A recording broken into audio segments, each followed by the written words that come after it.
ourselves, I'm waiting for someone to stand up and say, why don't we borrow our own currency in the first place? Like you said, they print the dollars. So why does the government even borrow? Well,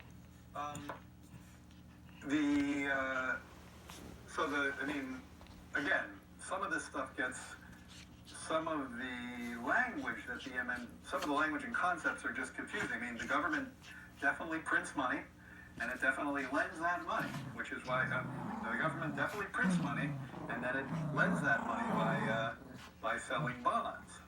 Is that what they do? They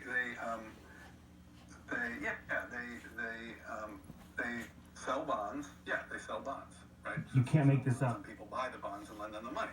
Yeah. So a lot of times, at least to my ear with MMT, the language and the concepts can be unnecessarily confusing. But there is no question that the government prints money, and then it uses that money to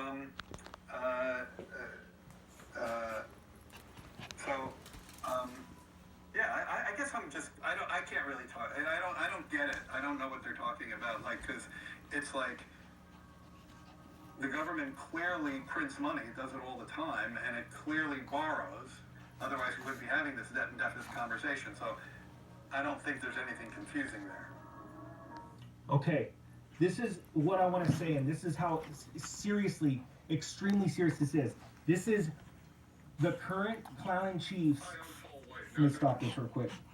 Clown-in-Chief's chief financial or economic advisor.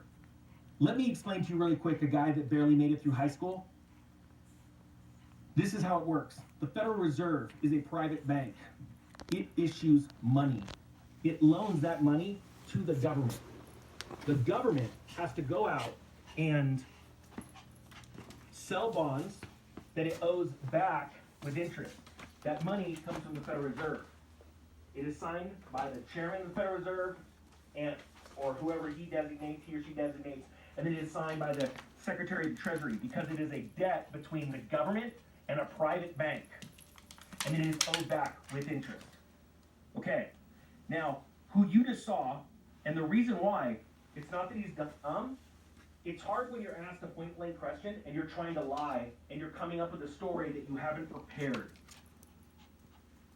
This is a highly, highly educated, in the realm of economics, individual.